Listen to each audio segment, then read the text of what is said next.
welcome to day 2 of the Stock Car Show. Day 2, obviously, today was the BriSCA F2 World Final at Beef.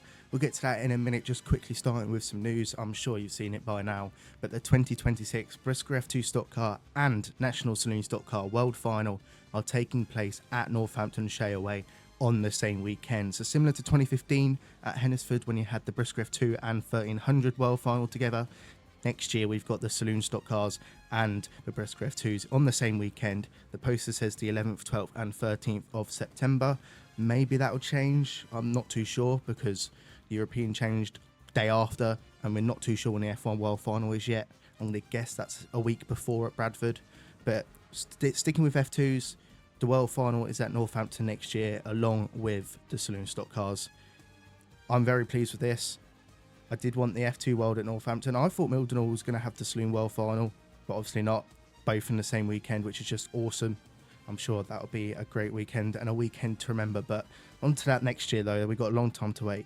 On to this year, then, the 2025 BriSCA F2 World Final. So on to the meeting then. Heat 1 was won by 17 Paul Reed with the top 12 advancing to the meeting final. A decent heat with a few hits going in here and there, but nothing too spectacular. And after that, it was time for the World Final with the drivers on the grid. 36 cars, 25 laps.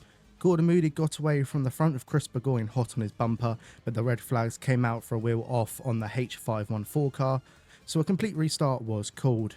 On the second restart, Stephen Burgoyne went over the top of Wim Peters and almost over the wall. Thankfully, everyone was okay, but that was the end of their World Final hopes. Once the race got going, it was the two Scottish drivers, Gordon Moody and Chris Burgoyne, leading from the front and pulling away with both drivers exchanging fastest laps. We didn't see it on the stream, but it sounded like there was another coming together between Charlie Ginchard and Graham Fagan, which left the Northern Irish driver stranded on the back straight for the last 4 laps. The two leaders were together going into the final lap, with Burgoyne trying to find his way past, but it was Gordon Moody who held on to take his 5th world title, and I'm sure his favourite one, winning it at home. Burgoyne crossed the line in 2nd and Charlie Ginchard in 3rd, so Gordon will head to Northampton in 12 months' time to defend his goal and take title number 6.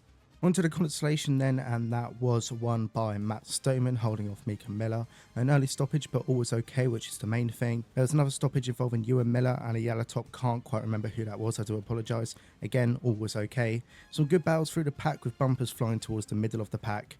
I believe it was the top 12 going through to the meeting final. Speaking of the meeting final, that was next, and it was the Alan Benson Trophy. Started with a fair few cars hitting the outside wall, one of them being the outgoing champion Luke Wrench. A few laps later, 3 yellow tops would go into turn 3 and 4 hard, making a caution come out. The restart had Mika Miller hitting turn 1 and 2 wall hard, and then a rollover by Josh Weir on the back straight. On the second restart was Archie Grindy, who then almost took off, similar to Stephen Burgoyne in the World Final, landing on the NI 940 car, which caused another caution. But again, it was the flying Matt Stoneman who took the win, and would have been interesting to see where he got up to in the World Final if he didn't get caught up. Chris Burgoyne once again 2nd and Kieran Howie in 3rd.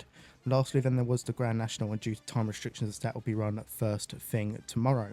If you're enjoying the daily uploads for the World Final season, please like, share and subscribe. We'd love to hit 1,000 subscribers before the end of the season. On to tomorrow then, the final day of F2 World Weekend, but there's still more to come in the next week or so.